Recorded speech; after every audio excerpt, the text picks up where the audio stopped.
এই জন্য পড়ার সময় একটু ধৈর্য সহকারে একটু পড়াশুনো করো। পড়াশুনো করলে ক্ষতিটা কারোরই হবে না, ঠিক আছে? পড়াশুনো করলে তোমারই লাভ হবে, আর না পড়লে দিন শেষে তোমাকে ভুগতে হবে, তোমাকে আফসোস করতে হবে যে আর একটু বেশি সময় দিলে হয়তো হতো, সেই সময়টা দাও। এখন মনে হবে না, এখন অঢেল সময়। তো একটা জিনিস যদি তুমি চিন্তা করো, মনে করো তুমি একটা গাছ কতটুকু প্রতিদিন বৃদ্ধি পাচ্ছে তুমি এটা পর্যবেক্ষণ করতে যাচ্ছ। তুমি কি করলে গাছের কাছে গিয়ে বসে থাকলে, তুমি গাছের কাছে গিয়ে তুমি কি কোনোদিন দেখতে পারবে গাছটা কীরকম বাড়তেছে? তোমার পক্ষে দেখা সম্ভব? এই যে প্রোগ্রেসটা, এই প্রোগ্রেসটা আলটিমেটলি তুমি ধরতে পারবে না। ধরতে গেলে তোমাকে যে পরিমাণ কনসেন্ট্রেশন যেখানে দেওয়া দরকার ছিল তুমি সেই পরিমাণ কনসেন্ট্রেশন দিতে পারবে না। মানে তোমার প্রোগ্রেস নিজের কতটুকু উন্নতি হচ্ছে সেটা তুমি নিজেও বলতে পারবে না, কারণ তুমি এটা জানছো না। তুমি যতই দেখবা যে ভাবছো যে না ঠিকই আছে, আগের মতোই আছে, কিন্তু একটু পড়াশুনো করলে দেখবা যে না, তুমি আর আগের মতো নেই। একটা গাছ প্রথম একদিনে যেরকম ছিল 10 দিন পরে গিয়ে বোঝা যাবে গাছটা কেমন আছে, তার উন্নতি কতটা হয়েছে। একদিনে কতটুকু বাড়ছে এটা তুমি দেখতে পারবে না, এটা দেখতে গেলে তোমাকে ক্যামেরা সেট করতে হবে। এই জন্য তোমার অবস্থানটা তুমি কিছুদিন পর পর ইভ্যালুয়েট করো যে কোনো কিছুর উন্নতি হচ্ছে কিনা আমার। পড়াশুনো হোক, কমিউনিকেশান হোক, খেলাধুলা হোক, বা অন্য সোশ্যাল অ্যাক্টিভিটিস হোক, যে কোনো কিছুতে তোমার আজকের থেকে তুমি পূর্বের দিনের থেকে আজকের দিনটা তোমার বেটার কিনা, বা আজকের দিন থেকে আগামী 10 দিন পরে তুমি বেটার কিনা।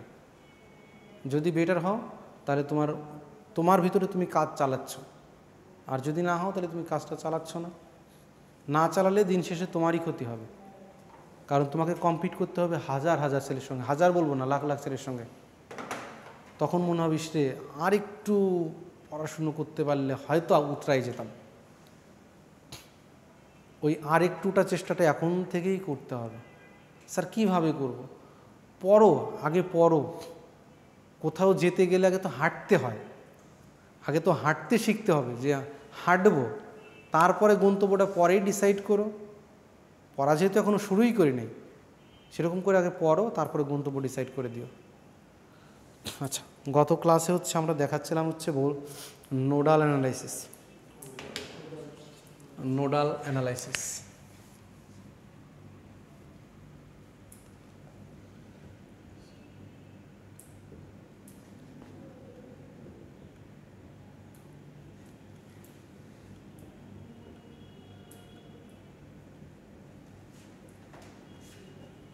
Nodal analysis without voltage source. মানে নোডাল অ্যানালাইসিসে আমি বের করি নোড ভোল্টেজগুলো, তাই তো? এর স্টেপসগুলো কী কী ছিল? যে যদি আমার একটা সার্কিট আমি দিলাম, ধরো এরকম একটা সার্কিট দিলাম,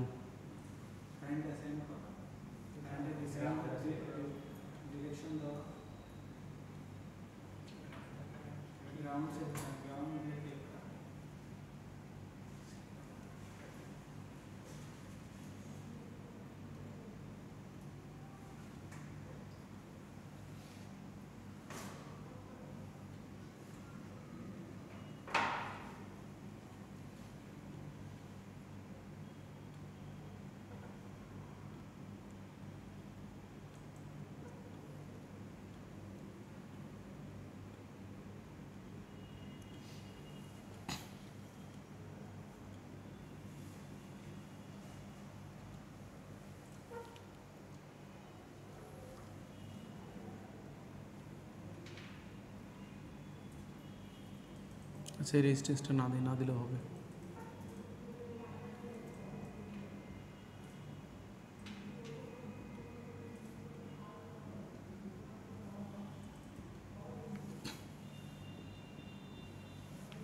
আচ্ছা, using nodal analysis find the node voltages. আমি এমন করে বললাম, যখন এই সার্কিট থেকে আমি বললাম যে নোড অ্যানালাইসিস করে সার্কিটের ভোল্টেজগুলো বের করো, তাহলে এটা করতে গেলে প্রথম কাজটা তোমার কি হওয়া উচিত? প্রথম কাজ কি গ্রাউন্ড অ্যাসাইন করতে হবে মাঝে? প্রথম কাজ কি নোড অ্যানালাইসিস করতে গেলে প্রথম কাজ কি? স্যার আমরা একটা জায়গায় আমরা ধরে নিই যে টোটাল নোড অ্যানালাইসিস করে যে কয়টা নোড আছে টোটাল? প্রথম কাজ হচ্ছে নোডকে আইডেন্টিফাই করা, কতগুলো নোড আছে এই সার্কিটে, কয়টা নোড আছে, প্রিন্সিপাল নোড কয়টা আছে বলো।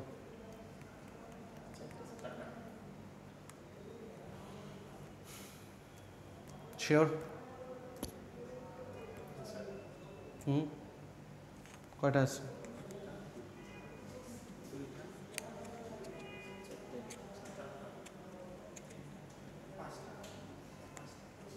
নোড আছে 5টা। সো নাম্বার 1 ইজ হেয়ার, এটা হচ্ছে 1, এটা হচ্ছে 2, 3, এই টোটালটা একটা 4, 5।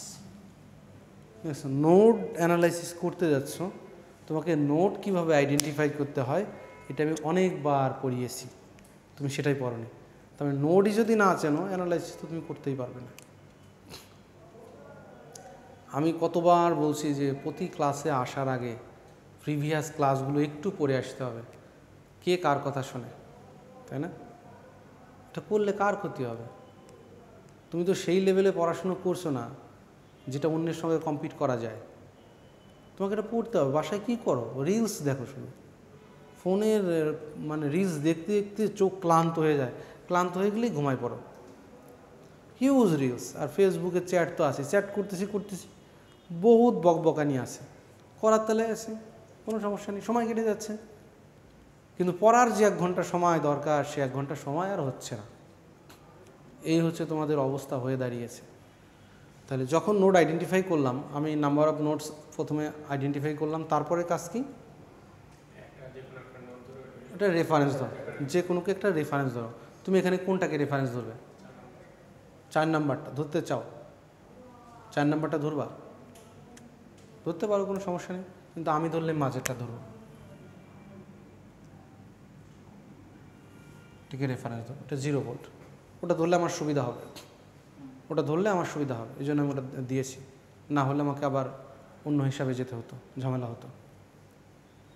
এটাই ধরবো আমি, কারণ এখানকার ভোল্টেজ যখন দেখতাম তখন আমার কিন্তু এর সাপেক্ষে মেজার করতে হতো, তখন কারেন্টের ইকুয়েশান লেখার সময় আমার একটু ঝামেলায় পড়তে হতো। আর এখানে দিয়েছি, আমার কারেন্টের ইকুয়েশান লেখার কোনো ঝামেলা আসবে না এখন। ঠিক আছে, সো কোনটাকে রেফারেন্স ধরবো এটাকে আবার একটু বুদ্ধি করেও সিলেক্ট করতে হবে। আমি কিন্তু এখানে সিলেক্ট করিনি, কারণ এখান থেকে যখন আমি এখানে কারেন্টের ইস্যুটা মাপবো, তখন কিন্তু মানে ভোল্টেজের ইস্যুটা মাপবো, তখন কিন্তু ইকুয়েশানটা একটু অন্যরকম আসবে। ঠিক আছে, আচ্ছা, একটাকে রেফারেন্স দিলাম, তারপরের কাজ কি? যতগুলো ব্রাঞ্চ থাকবে প্রতিটা ব্রাঞ্চকে কারেন্টকে অ্যাসাইন করে দেয়া, আমার নিজের মতো করে দিব আমি। ঠিক আছে, সো এটার কারেন্টের ডিরেকশন দেয়াই আছে, এটা ডিরেকশন আমি এটা দিলাম I1, ঠিক আছে, এটা দিলাম আমি I2, এটা দিলাম আমি I3, এটা দিলাম I4, এটা দিলাম I5, এটা দিলাম I6। আর কোনো ব্রাঞ্চ কি বাদ গেছে? বাদ যায়নি। সো নোড অনের এখানে ভোল্টেজ ছিল V1, এটা তো 0 আছে, এটা V4, এটা V3, এটা V5, 1, 2 তো চলে গেছে, যার জন্য ওটা আসতেছে না, সো ওটা কোনো ইস্যু না, আমার আননোন এগুলোই থাকবে। এর পরের কাজ হচ্ছে প্রতিটা নোডে একটা করে KCL অ্যাপ্লাই করা, তাই না? সো 1 নোডে KCL অ্যাপ্লাই করলে কি আসে? এই নোডে KCL অ্যাপ্লাই করলে at node 1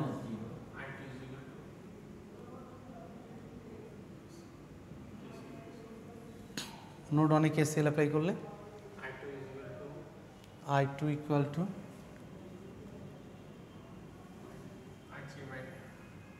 I3 plus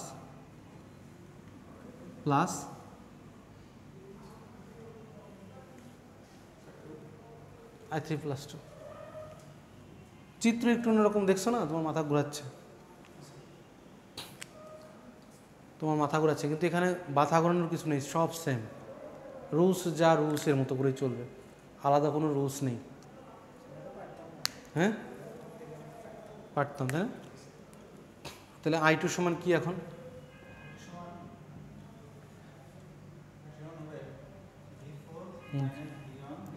V4 minus V1 10 I3 সমান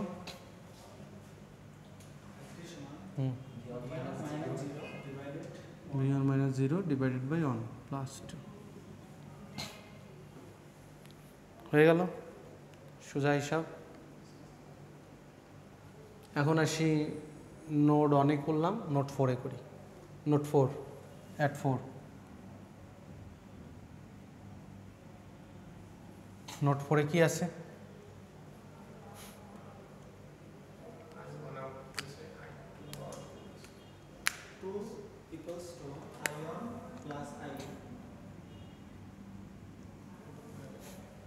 একটা ঢুকছে, বাকিগুলো বের হচ্ছে।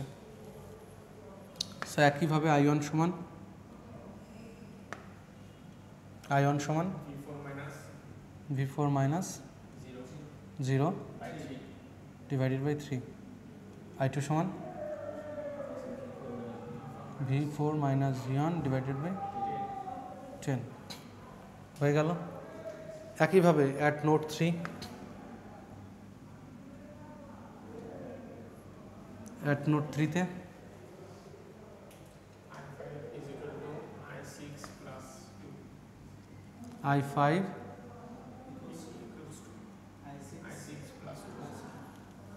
I5 সমান কি?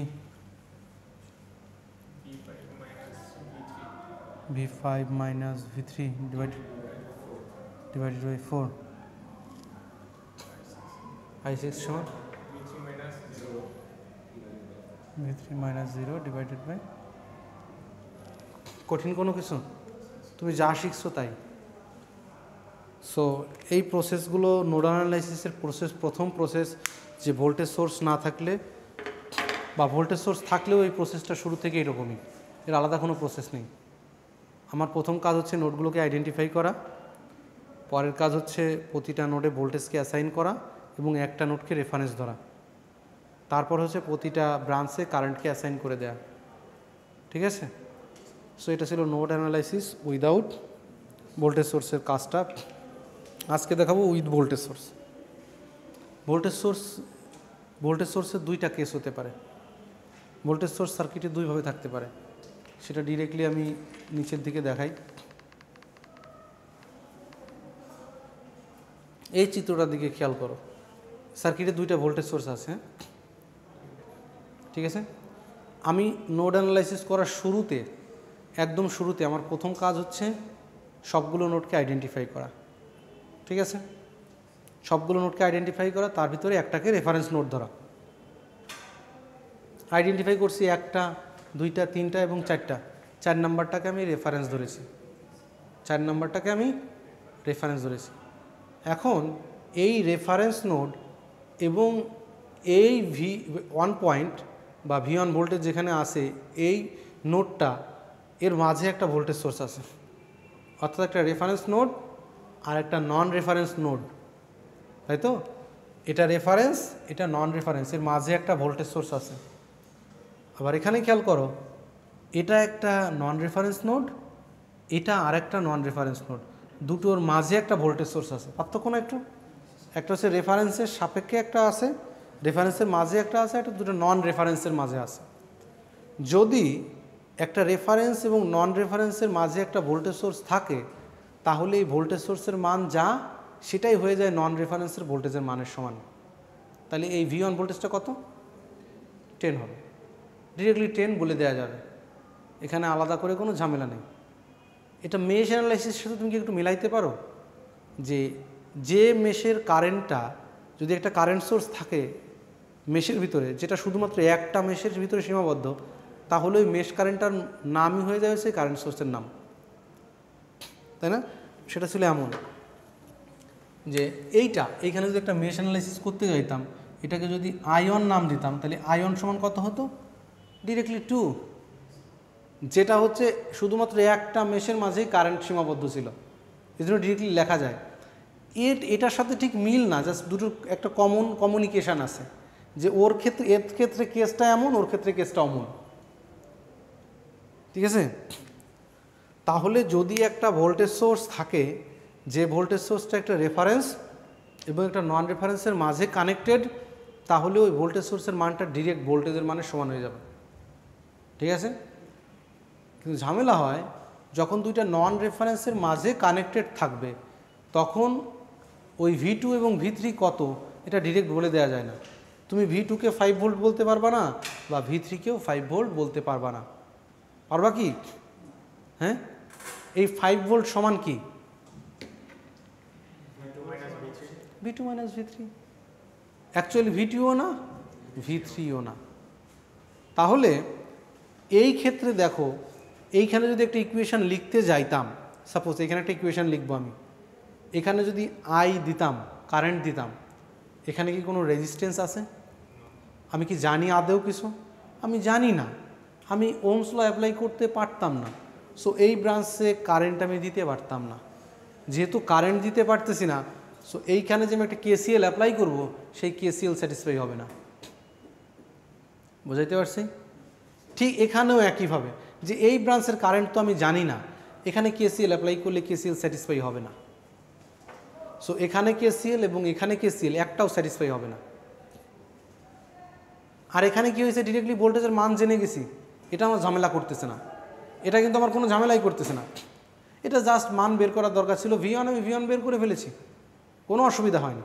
কিন্তু এখানে V2 এবং V3 বের করতে গিয়ে আমি আর কোনোভাবে যে KCL-এর একটা অ্যাপ্লিকেশান, আমি KCL ব্যবহার করতে পারতেছি না। তাহলে স্যার কীভাবে করব? তাহলে প্রথম রুলসটার কথা ওরা যেটা বলতে যাচ্ছে, যে প্রথমে চিন্তা করো এই V2 এবং V3 এই দুইটা নোড হচ্ছে একটা নোড, মাঝে 5 ভোল্ট নাই মনে করো, শর্ট করে দেয়া আছে মনে করো, কিন্তু সেক্ষেত্রেও এই V2 এবং V3 আলাদাই থাকবে, আলাদা ভোল্টেজ হিসেবেই দেখাইতে হবে, এক ভোল্টেজ লেখা যাবে না। একটা বের করার পর আরেকটা বিয়োগ করে দিতে হবে, সেটা পরে আসতেছে। প্রসেসটা হচ্ছে, যদি এই ধরনের দুইটা নন রেফারেন্সের মাঝে একটা ভোল্টেজ সোর্স থাকে, সেই ধরনের প্রবলেমকে বলে সুপার নোড প্রবলেম।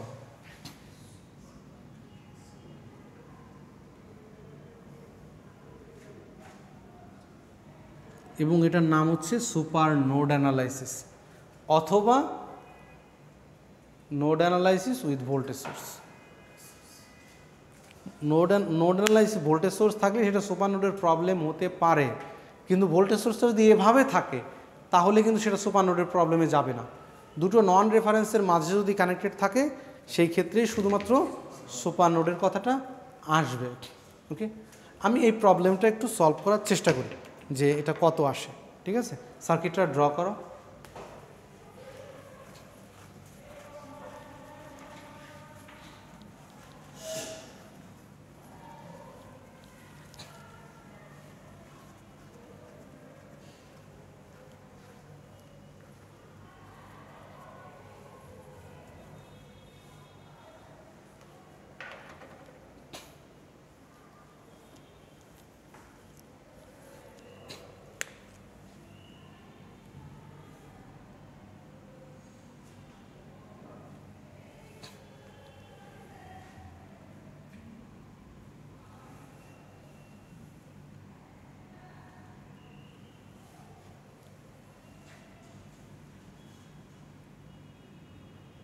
এই ভোল্টেজ সোর্সটা যে শুধুমাত্র ইন্ডিপেন্ডেন্ট হবে, নট নেসেসারিলি, হ্যাঁ, এটা ডিপেন্ডেন্ট সোর্সও হতে পারে।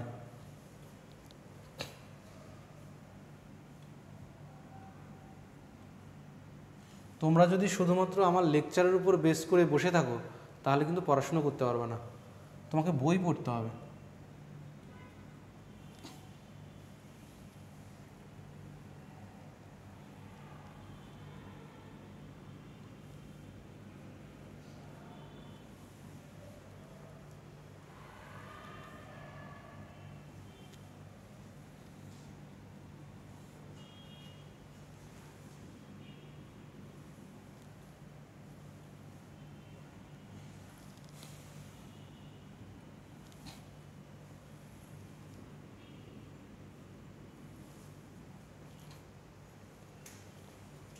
কারেন্টকে আমি অ্যাসাইন করে দিই, I1, I2, I3, I4। এখানকার ভোল্টেজ হচ্ছে V1, এটা V2, এটা হচ্ছে V3। এই V1 সমান কত?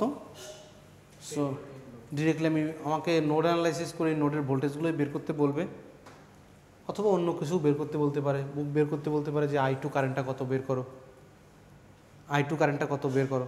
সেক্ষেত্রে আগে আমার ভোল্টেজ বের করতে হবে, তারপর ভোল্টেজকে রেজিস্ট্যান্স দিয়ে ভাগ করে কারেন্টটা বের করতে হবে। সবসময় যে ভোল্টেজ বের করতে বলবো এমন কোনো কথা নেই, আমি পাওয়ারও বের করতে বলতে পারি। সেক্ষেত্রে তোমার প্রথম কাজ হবে ভোল্টেজগুলোকে বের করা, তারপরে সেই ভোল্টেজকে ইউজ করে বাকি সব কম্পোনেন্টগুলো বের করা। সো এখানে ডিরেক্টলি V1 সমান হচ্ছে 10 ভোল্ট, একটা আনসার পেয়ে গেছি। ঠিক আছে, এখানে এই 5 ভোল্টটা দুটো নন রেফারেন্সের মাঝে আছে, এই জন্য আমি এই দুইটা নোডকে একটা নোড হিসেবে চিন্তা করব এবং এখানে KCL অ্যাপ্লাই করব। ওই বড় নোডটাতে KCL অ্যাপ্লাই করব। সো ওই বড় নোডের ভিতর কী পরিমাণ কারেন্ট বের হচ্ছে, কী পরিমাণ কারেন্ট ঢুকছে, এটা সমান হবে সবসময়। সুপার নোডের ক্ষেত্রেও সেমভাবে KCL অ্যাপ্লিকেবল। বোঝাইতে পারলাম? তাহলে যদি ওই সুপার নোডে KCL অ্যাপ্লাই করি তাহলে KCLটা কেমন হবে? আয়ন ঢুকছে, I3 আর কিছু নেই, I4 ঢুকছে। So apply KCL at super node.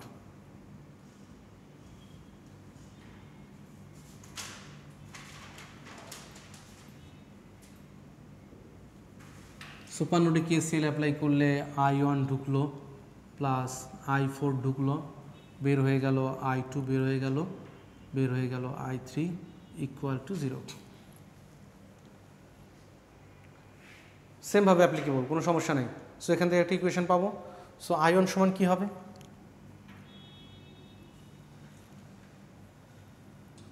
V1 minus V2 by 2। I4 সমান কী হবে? V1 minus V3 by 4। I2 সমান কী হবে? V2 minus 0 by 8। I3 সমান কী হবে? V3 minus 0 by 6 equal to 0। হয়ে গেল।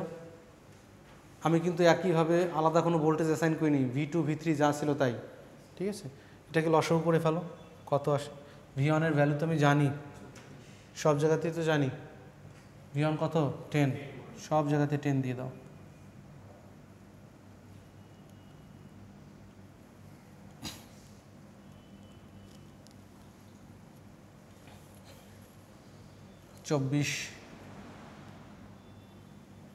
চব্বিশ যদি করি তাহলে 12, 120 V2 80 60 6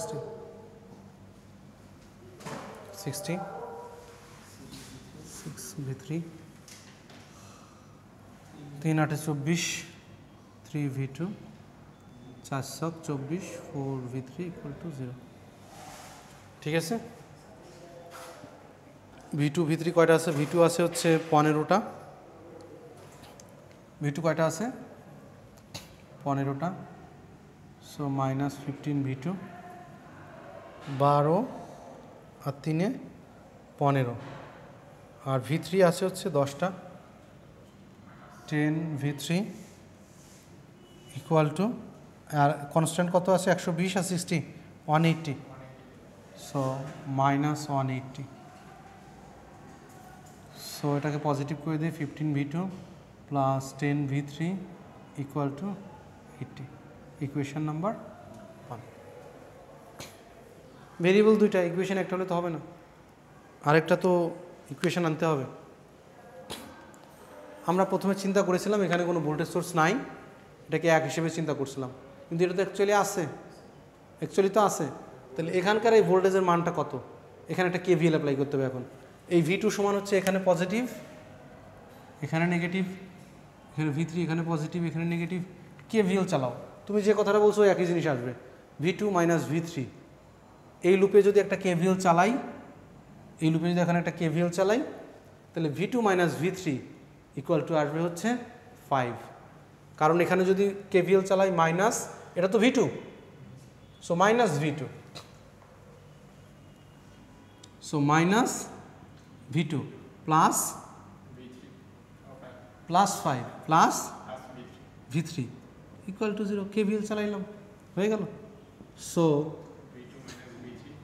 minus V2 plus V3 equal to minus 5.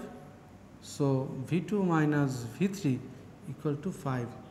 Equation number 2. একবারে লেখা যেত, তুমি যদি একবারে লিখে দাও আমার কোনো আপত্তি নেই, কিন্তু একটু এটা KVL অ্যাপ্লাই করেই পাওয়া গেছে, যেহেতু এটার ব্যবধানই হয়। সো ওইখানে ওরা ওই জিনিসটা করছে, ওই কণায় ডট ডট দেওয়া আছে। সো প্রথম কাজ হচ্ছে সুপার নোডের জন্য একটা বড় সুপার নোডের জন্য একটা বড় KCL অ্যাপ্লাই করতে হবে, তারপর হচ্ছে KVL অ্যাপ্লাই করতে হবে। সো সুপার নোড অ্যানালাইসিসে KCL এবং KVL দুইটা অ্যাপ্লাই করতে হবে। এখন এই দুইটা সমাধান করলে পাবো না আমি V2 এবং V3, ওরা V2 এবং V3 বের করছে হয়তো, কত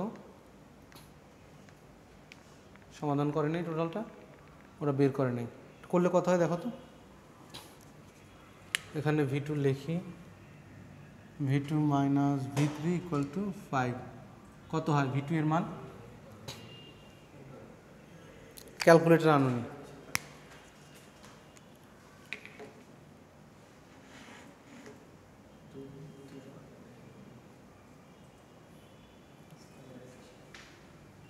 কত আসে দেখো।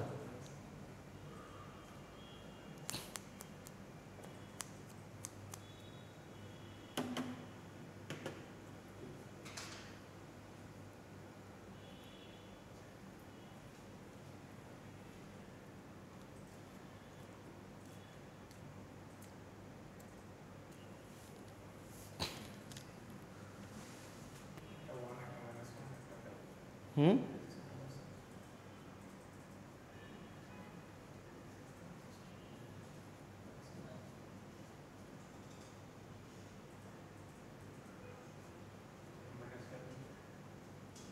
-5 হবে কেন, +5 হবে। এত সময় লাগে তোমরা তো।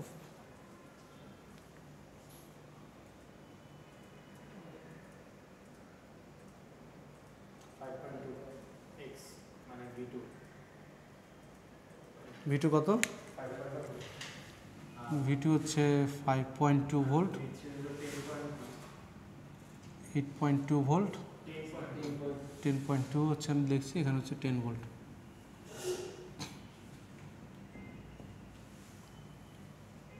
V2 মাইনাস V3 5 ভোল্ট হচ্ছে, V2 মাইনাস V3 5 ভোল্ট হয় না, এই দুটোকে বিয়োগ করলে 5 ভোল্ট আসে, আসে। তা এই হচ্ছে আমার নোড ভোল্টেজগুলা, এটা হচ্ছে 10, এটা হচ্ছে 5.2, এটা হচ্ছে 10.2। এখন বাকি যা কিছু বের করতে বলবে আমি বের করতে পারবো। এই I4 কারেন্টটা কত, বা এই 4 ওহম লোডটা কী পরিমাণ পাওয়ার নিচ্ছে সেটা ক্যালকুলেট করতে পারবো, এখানে কী পরিমাণ কারেন্ট যাচ্ছে সেটা ক্যালকুলেট করতে পারবো, এখানে বাকি যা কিছু আছে সব বের করা যাবে, এই তথ্যগুলো জানা আছে বিধায়। না, এত কিছু বের করতে বলবো না, কিন্তু এটা দিয়ে করা যাবে, সবই করা যাবে। মানে এই অ্যানালাইসিসটা একবার, হ্যাঁ এরকম থাকতে পারে অনেক কিছু, এটা তোমার প্র্যাকটিসের জন্য, সবই বের করতে হতে পারে, ঠিক আছে। সো একইভাবে যদি চিন্তা করি এই প্রবলেমটা, এটা কী ধরনের প্রবলেম, এটা নোড অ্যানালাইসিসের আমি যদি বলে দেই, using node analysis find the voltage V1, V2 and V3, আমি বলে দিলাম কোথায় আইডেন্টিফাই করে দিলাম, সুপার নোড আছে কোথায় কোথায় আছে। কিন্তু আমি যদি বলি এটা সুপার নোডের প্রবলেম না, আমি যদি বলি এটা সুপার নোডের প্রবলেম না, তুমি কি আমাকে ডিফেন্ড করতে পারবা যে স্যার না এটা অবশ্যই সুপার নোডের প্রবলেম? সুপার নোডের প্রবলেম কখন হবে এটা নির্ভর করবে কোথায় আমি রেফারেন্সটা দিয়েছি, তাই না? আমার এখানে নোড ছিল 1টা 2টা এবং 3টা, আমি এটাকে রেফারেন্স ধরেছি, তাহলে আমার এটা নন রেফারেন্স, এটা নন রেফারেন্স। সো দুইটা নন রেফারেন্সের মাঝে একটা ভোল্টেজ সোর্স আছে, so it's a super node problem. কিন্তু আমি যদি অন্যভাবে চিন্তা করি, আমার নোড 1টা 2টা 3টা, আমি এটাকে রেফারেন্স ধরবো না, আমি এটাকে রেফারেন্স ধরবো, তখন তো অন্য হিসাব আসবে, তখন অন্য হিসাব আসবে, তখন এটা নর্মাল এখানে যদি রেফারেন্স ভোল্টেজ দিয়ে দেই তাহলে এই V2 হচ্ছে 2 ভোল্ট, ডিরেক্টলি 2 ভোল্ট। এটা কিন্তু অনেকটা তোমার দেখার উপর নির্ভর করবে বা তুমি কিভাবে এটাকে সলভ করবে তার উপর নির্ভর করবে। তুমি রেফারেন্সটা কোথায় দিচ্ছ তার উপর ভিত্তি করে। স্যার যদি এখানে 2-3টা এরকম থাকতো তাহলে একটাকে ধরো, যদি নন এরকম চলে আসে আর সমস্যা নেই। সুপারনোডের প্রবলেম যদি চলে আসে, আমি এটা রেফারেন্স ধরার পরে যদি সুপারনোড হয়, অ্যাপ্লাই করো, হয়ে গেল। ঠিক আছে, আচ্ছা এইটা একটু প্র্যাকটিস করে আমাকে একটু দেখাও তো, এটা করো, ইকুয়েশনগুলো লেখো, আমাকে দেখাও। দেখালে আজকের মতো ছেড়ে দিব। V1 কোথায় দিলাম? আচ্ছা এটা ধরলাম V2। ঠিক আছে, এটা প্রাথমিক কাজ। এরপরে হচ্ছে কারেন্টকে আইডেন্টিফাই করা। আমি দিলাম এখানে কারেন্ট হচ্ছে I1, এই ব্রাঞ্চের কারেন্ট হচ্ছে I2, এই ব্রাঞ্চের কারেন্ট হচ্ছে I3, এই ব্রাঞ্চের কারেন্ট হচ্ছে I4।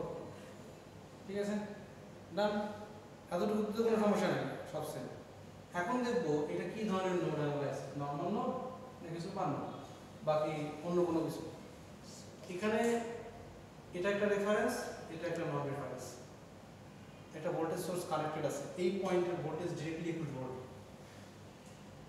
ডিরেক্টলি এই পয়েন্টের ভোল্টেজ হচ্ছে 21 ভোল্ট, কারণ একটা রেফারেন্সের সাপেক্ষে একটা নন রেফারেন্স আছে, এখানে 21 ভোল্ট হয়ে আছে। এটুকু আমার বুঝে নিতে হবে, এখানে 21 ভোল্ট। ঠিক আছে, আচ্ছা এখন এই পোর্শনটাতে একটা ভোল্টেজ সোর্স আছে, ওটা নন রেফারেন্সের মাঝে কানেক্টেড, তার মানে এটা হচ্ছে একটা সুপার নোডের প্রবলেম। তাহলে আমি সুপার নোডে এখন একটা কেসিএল অ্যাপ্লাই করব। সুপার নোডে কেসিএল অ্যাপ্লাই করব। সুপার নোডে I1 কারেন্টটা ঢুকলো পজিটিভ, I1 কারেন্টটা ঢুকলো পজিটিভ, I2 কারেন্টটা বের হয়ে গেল নেগেটিভ, I3 বের হয়ে গেল নেগেটিভ, I4 বের হয়ে গেল নেগেটিভ, ইকুয়াল টু 0। এখন আসি I1 সমান লেখা যায় I1, এই রেজিস্টরের ভিতর দিয়ে কারেন্টটা আমি দেখতে যাচ্ছি। তাহলে এর ভিতর দিয়ে যদি কারেন্ট জানতে চাই তাহলে এটা হচ্ছে ভোল্টেজ কত, এটা হচ্ছে ভোল্টেজ হচ্ছে 21 মাইনাস V বাই 4। I2 সমান হবে হচ্ছে V মাইনাস 0 3, I3 সমান হবে V2 divided by 2 minus V2 divided by 6 9। এর সমস্যা কোথায় ছিল আমি তো বুঝলাম না স্যার। আমি ওইখানে যে 21 দিয়েছেন, আমি তো ভাবছি যে এখানে সিম্পল নোটই করা যাবে না, ধরা যাবে না, শুধু প্রিন্সিপাল নোট করা যাবে। নোড অ্যানালাইসিস বলেছি সিম্পল নোডেও করা যায়, প্রিন্সিপাল নোডেও করা যায়। আমি শুধু এখন এইখানে নন রেফারেন্সের মাঝে কানেক্টেড, এখানকার ভোল্টেজ 21 তুমি ধরে নাও, এখানে অ্যানালাইসিস করার দরকার নেই তোমার। এখানে 21 ভোল্ট আছে, আমি পেয়ে গেছি এখানে 21 ভোল্ট। এখন আমার এই কারেন্টটা বের করতে 21 ভোল্ট কাজে লাগানো যাচ্ছে কিনা সেটা দেখো। কাজে লাগানো যাচ্ছে তো, কারণ এখানে 21 হলে এখানে V আছে, দুটো পার্থক্য তো অ্যাকচুয়ালি ভোল্টেজ, সেটা দিয়ে ভাগ করে দাও। ঠিক আছে, একটু চিন্তা ভাবনা করতে হবে। আগামী ক্লাস হচ্ছে শনিবার, আর আগামী বৃহস্পতিবার ল্যাব অন্যদের একটু খোঁজ খবর নাও যে কোথায় আছে। সবাই বলে দিছি শনিবারের পরীক্ষা। হ্যাঁ, খোঁজ খবর নাও, জানাই দাও, সিলেবাস জানাই দাও, কি বলে আসতে বলো সবাই।